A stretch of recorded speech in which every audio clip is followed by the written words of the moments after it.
Hello and welcome to episode 223 of Tall Guy Talks Travel with Rick Doherty.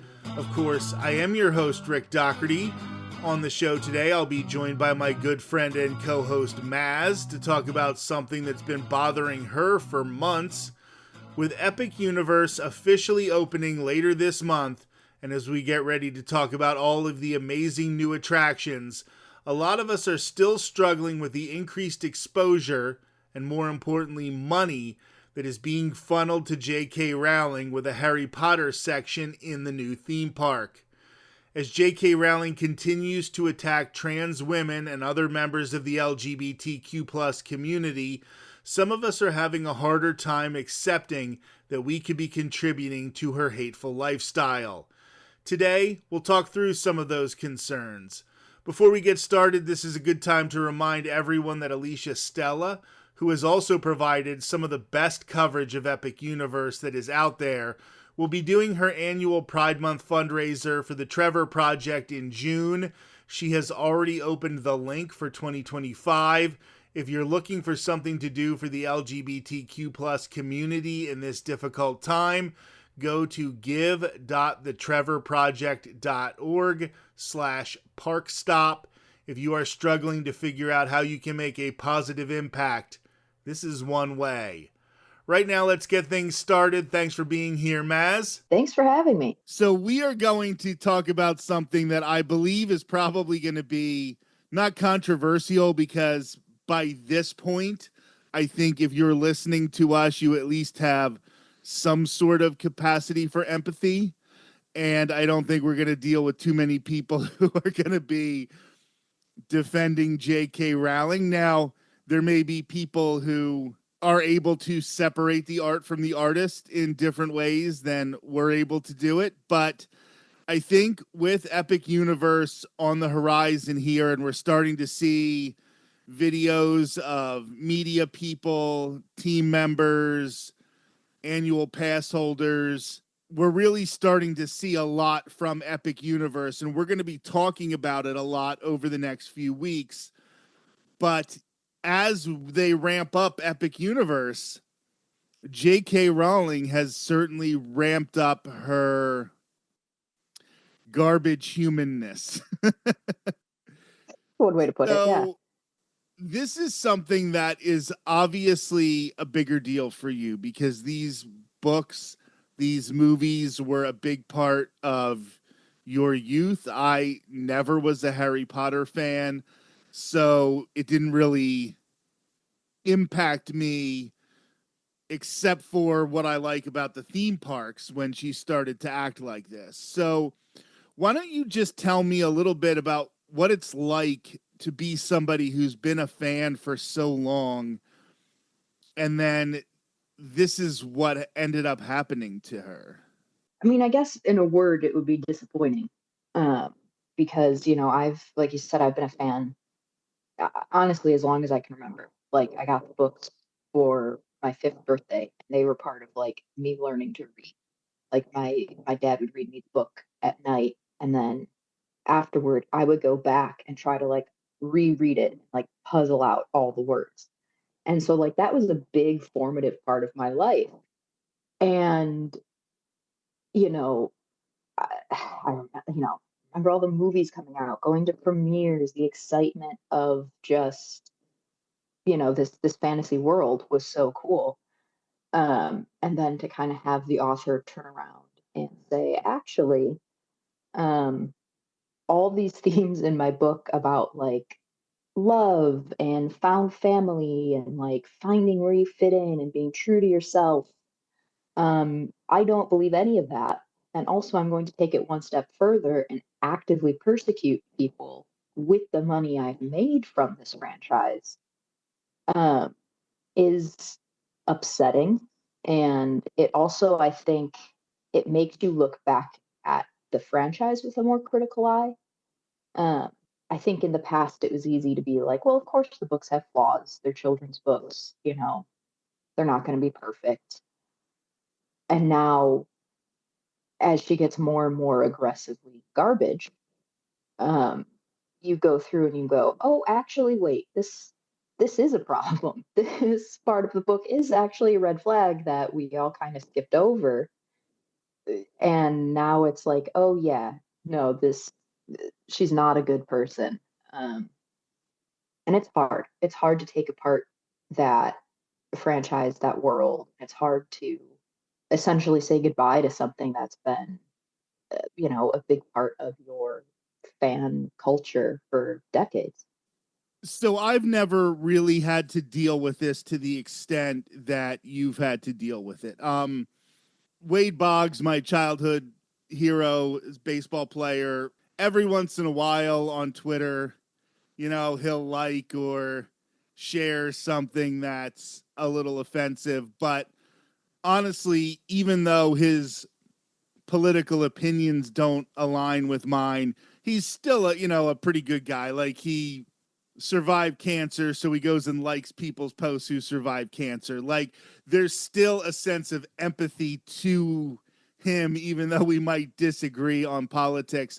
I think the closest that I come to having this experience is with the comedian Louis C.K., who was my favorite comedian by far ever.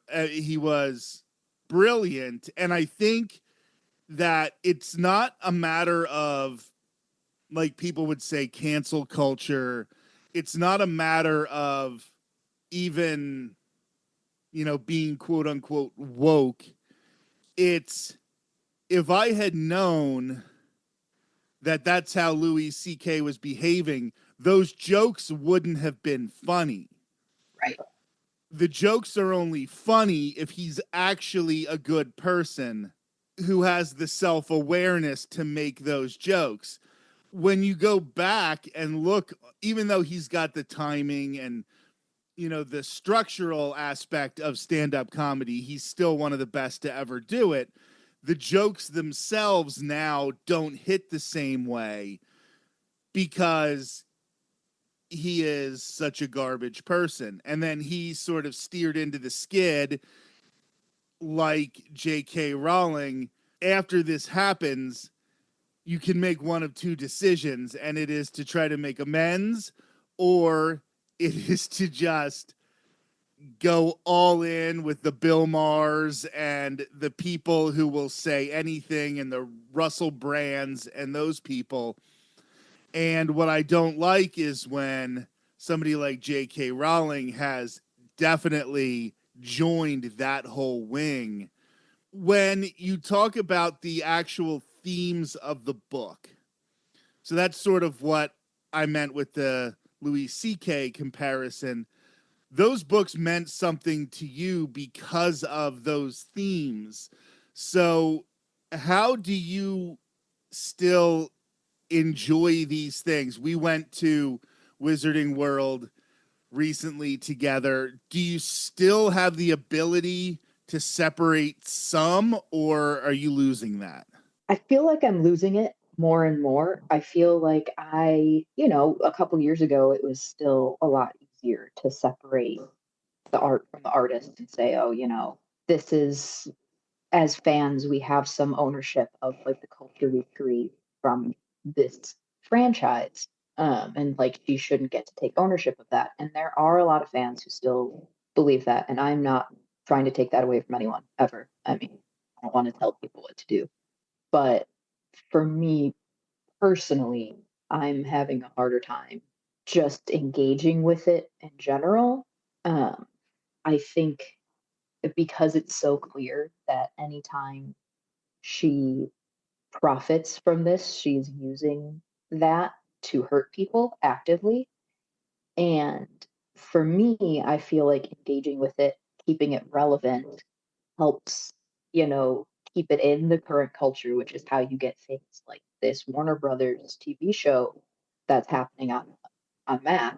And, she's going to profit from that significantly. So for me, it's getting harder and harder to just engage with it to begin with. Uh, the theme parks, though, are a very interesting, almost like sub aspect, because as a theme park fan, like you were saying, you're not really into the franchise, you never really got into it. But just from a theme park perspective, those lands are themed so cool. And even if I knew nothing about the books, if I had no attachment to the franchise whatsoever, I would still think walking around a themed land like that is, really immersive and really cool. So that's, that's tough. And I'm still trying to figure out, how that fits. And right now, I think what I've been comfortable with is, if I'm at Universal, I'm not purchasing anything in that land because that's where she benefits. That's where she makes money. Appreciating theming, appreciating a coaster from a theme park perspective to me still feels a little different. In a way of like, you could put any franchise on this, I'd still be like, cool, love this. But I mean, we'll see. It's all subject to change as she continues her downward slide. Well, when we went back in December to the Orlando Informer meetup, we sort of were able to play that plausible deniability game where we were like, well, we're not paying for these butter beers.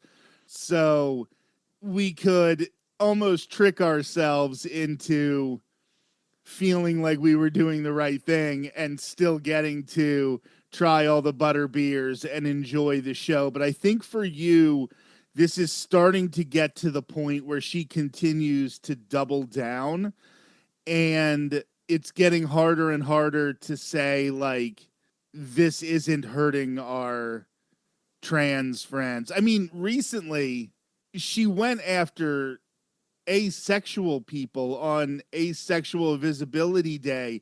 Like, talk about a group of people that literally are not bothering you.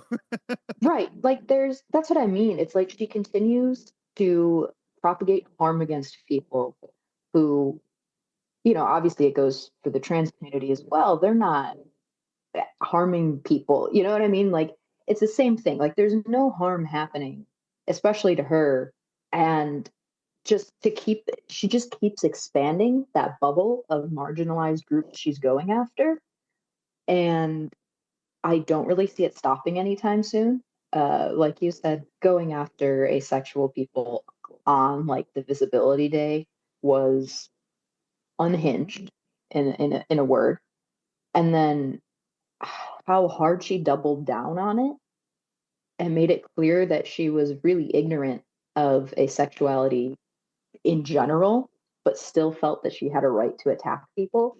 Ironically, brought a lot more visibility to that community on that day, which was not what she intended. But it's just she just keeps pushing it further and further and further, and I don't think we're going to see that stop. I think we're just going to keep seeing her attack people, especially as she starts. I mean, she's been sliding and making friends with very conservative people. But when you're kind of enmeshed in that community, I think a lot of people feel like they have to keep going after people to keep their relevance, to keep their stature. And that's now the only place where she has relevance and stature. I don't see it ending well for, queer people of any kind when it comes to her. Yeah, I mean, it's hard to even call her a TERF anymore because a TERF would be a trans exclusive radical feminist.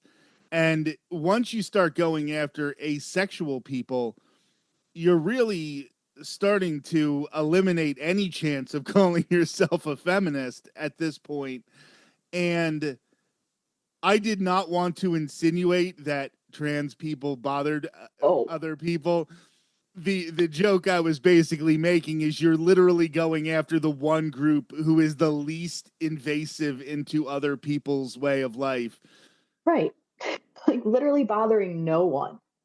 Right. And it is really hard. And I'm going to say something that might be controversial, because when we talk about these celebrities who end up having scandals, and there's obviously any different variety of scandals, JK Rowling's doing this to herself because she could just stop at any time and everybody would already know where she stands. But I think the one person that I ever saw actually handle a scandal well was Michael Vick. And he had one of the most heinous situations. And people do not like when you mess with dogs. But the first thing he did was he never denied it. Like, he faced his consequences. He went to jail. He came out. He got mentors to help him. He did speaking engagements. He's still doing speaking engagements now, talking about not doing dog fighting, but also not getting into the wrong crowd to begin with. And I wish more celebrities, when they talk about, oh, it's cancel culture or it's being too woke, would look at what Michael Vick did, because now he's on television. He has a contract. Like, he has sort of rehabilitated himself by never shying away from talking about the horrible thing he did here. And I think we as a society are incredibly capable of forgiving people. But at some point, you have to say, I was wrong. What I did was wrong, and try to make some sort of amends for what you did, because she just keeps, like you said, doubling down every couple of weeks. And I Yeah. can't imagine what it would be like to be a trans person who grew up reading these books. Yeah.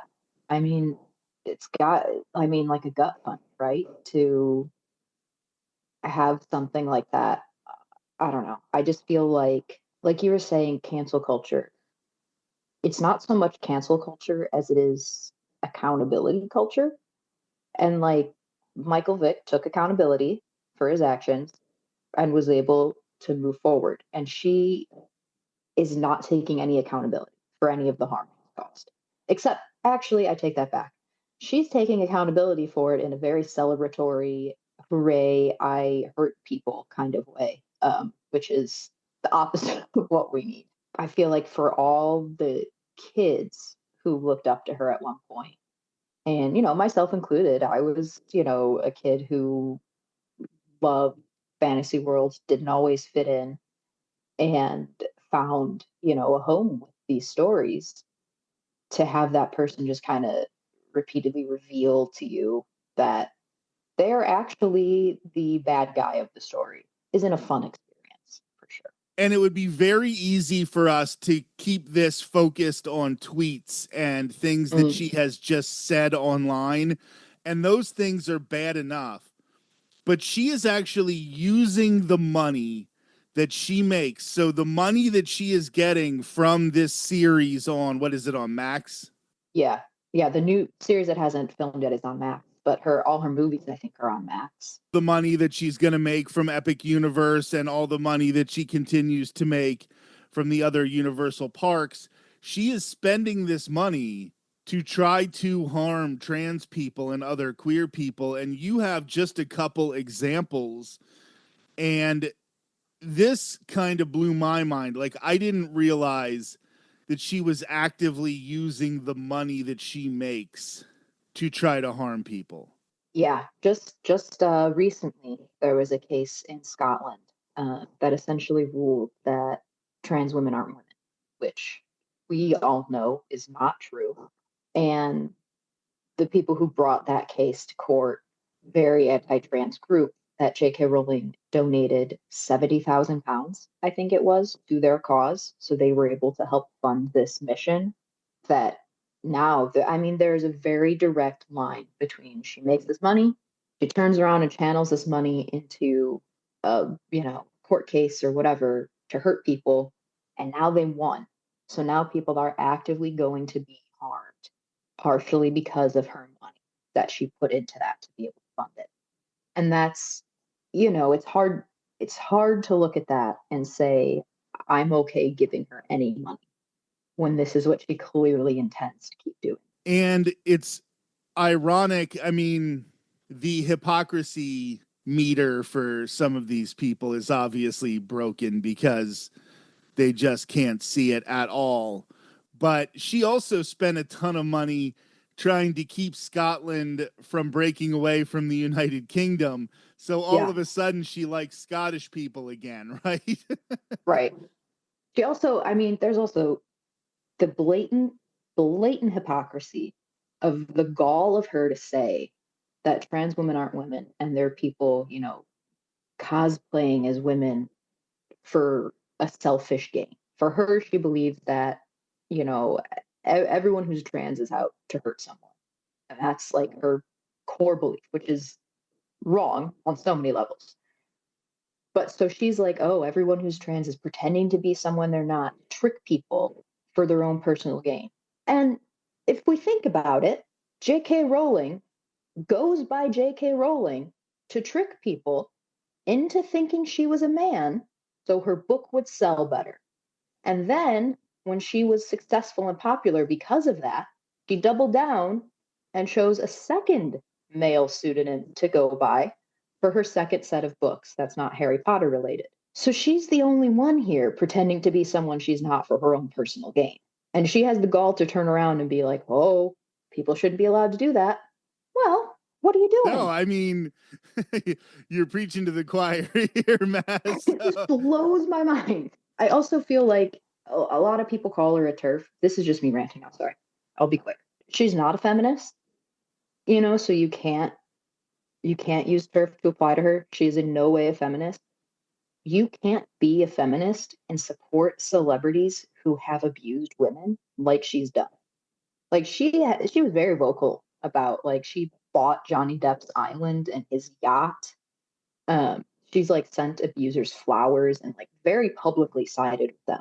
And you cannot be a feminist if you're not supporting women. If you don't believe in like base equality or you don't believe women who say they're abused, I mean, anyone who says they're abused, if you do not believe the people and you side with the abuser, you can't call yourself a feminist. She's just a bad person. Well, that is definitely part of it, I think. It's very obvious to see when people like, I'm going to use Russell Brand as an Mm, example. He gets accused of very bad things, words that we don't want to use because it'll hurt us in the algorithm or whatever. But he gets accused of very bad things, and then he runs and tries to find this group of people who will support you no matter what you've done, just so that they can have people on their side. So it's mm, very easy to see the grift when it comes to somebody like Russell Brand because it's obvious. Get accused, run to the Red Hats. The Red Hats will defend you because they're looking for anybody to join the Red right. Hat team. They just did it with the mayor of New York when he stopped being a Democrat because he got arrested for so many things. And listen, I'm not saying the Democrats are the end all be all of God, no. morality and decency. I'm just saying when he got caught doing something bad, he ran to these people he knew would accept him. What's weird to me about JK Rowling is those were the people who hated her at the beginning. It was Hmm. the evangelical Christian churches that were telling people not to read Harry Potter, that it was witchcraft and it was bad and it was all of those things. And now she is lining up with those people, and it doesn't feel like there's any grift for her to accomplish. Like her books appeal to people on a certain end of the political spectrum. And yes, there are problematic parts, the Jewish stereotypes, some of the African stereotypes. Like there definitely are things that are not perfect about her books, but I think the whole purpose of them, she's alienating the people who are her biggest clientele. Yeah, which is something that you can really see in they recently announced some casting for the Harry Potter TV show. And the man playing Snape is a black man. And now she's alienated a lot of the sane people who might not take issue with this. And so now all the replies are flooded with people who she's been buddying up with saying horribly racist things about this casting and this, man who doesn't deserve that.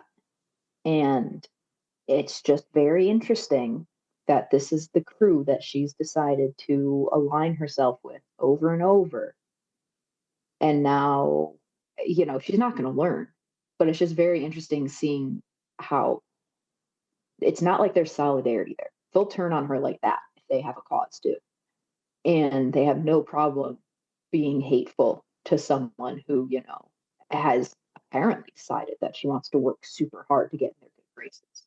So how are you moving forward, Maz? Because it's an interesting conversation for us to have, like, intellectually, about why is she doing this?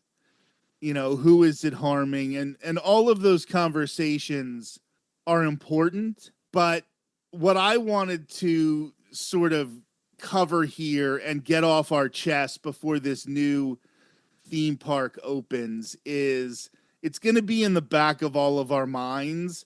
So let's sort of air out what we're thinking before it opens and we just want to celebrate this new park. Yeah. So how are you feeling you're moving forward as a fan of this material, as a fan of theme parks, with the information that you have available to you? I think for now, everything's subject to change. For now, I think there is a certain appreciation that I will have for good theming in theme parks. That's not going to change. And I'm going to allow myself to appreciate good theming where it exists, throughout all that. Personally, I think the time I spend in certain lands might be minimized. Um, Certainly, there will not be purchases made. That's now a hard line. But the great thing about Epic Universe is there is so much to it.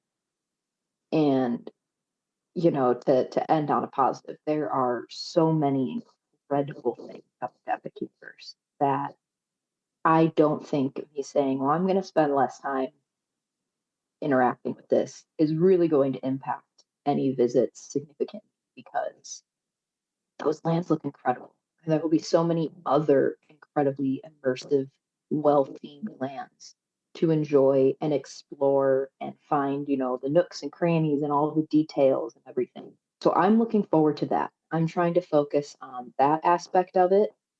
Um, and of course, for me personally, when I purchase a ticket to Universal, I make a donation to an organization that supports trans or queer people. Uh, and that's one of those rationality things where I'm going, well, this park by contract is going to pay her a set money every, set amount of money every year, but hopefully by engaging with these parks, I can offset some of that a little bit. How effective is that? I don't know. That's a rationalization. So, no. There's an old monk saying, I don't know if what I do pleases you, Lord, but I think the fact that I want to please you pleases you. And sometimes we just have to try to figure out what we can do in situations. The big joke when people say, oh, you hate capitalism, but you have an iPhone or whatever. Like, we live in a society where we have to use certain things. We have to engage in certain things. And sometimes it's just a matter of trying to do what we can do to feel good about our decisions. And we know people who obviously hate what JK Rowling says, but still engage with all of the Harry Potter content. And I can't tell them they're wrong for Yep. how they're doing this, especially as somebody who doesn't really care about the Harry Potter content to begin with. Like, I'd be a big hypocrite for saying, oh, you have to be better about this. It just is a matter of trying to maneuver this situation in a way that you can still feel like you can look your trans friends in the eye, and you can, next month is going to be the big fundraiser that Alicia Stella, first of all, Mm-hmm. if you want to hear somebody talk about Epic Universe and give you all of the details, you want to be listening to Alicia Stella at Orlando Park Stop. But next month, she's going to be doing her fundraiser for the Trevor Project, and JK Rowling and her antics helped them raise over $25,000 last year just as their group. Yeah, it's incredible. And she had like one of those rants last June, and it helped them raise a whole bunch of money. So anything you can do to help, I think, is something that is going to help us in these times, because it's not just Harry Potter, it's not just Epic Universe, Mhm. it is everything. I mean, I'm a The Dodgers world. fan. I had to see Shohei Ohtani last month go to the White House. So, um, Rough. it, we're dealing with a lot of stuff right now. So, Yeah. and But that's why, that's why it's not my place to say how someone should engage with this franchise, right? Like, we're all dealing with stuff. The world's kind of on fire. I'm not going to sit here and tell you it's morally right or wrong to do something. It's just for me personally and how I'm able to get to sleep. yeah, and that is definitely an excellent way to sort of end it here, because it's a real shame that not only does she have these opinions, because that's one thing, but that she just won't let it go. She won't stop talking about it. And I can't imagine how much it must hurt the people who are affected by it way more than I'm affected by it, than you're affected by it. And I want to say, like, if you have any ideas out there listening, if you're thinking, we're not doing enough, if you're thinking that, you should just say, I'm done with it, like, that's perfectly valid stuff to put in the comments. We are not going to feel like you are attacking us if you think we're not doing enough, or if we're trying to justify enjoying these lands, because it's just such a tough situation, and everybody's trying to do their best right now. So, Maz, I wanted to give you the chance to rant about this. I know I went on a few rants myself, but thank you so much for being here. Thanks for having me. Thanks for letting me rant and get some of that off my chest. This has been episode 223 of Tall Guy Talks Travel with Rick Doherty. We'll be back next Thursday to continue talking about the game-changing theme park opening officially later this month in Orlando, Epic Universe. Until then, have a great week.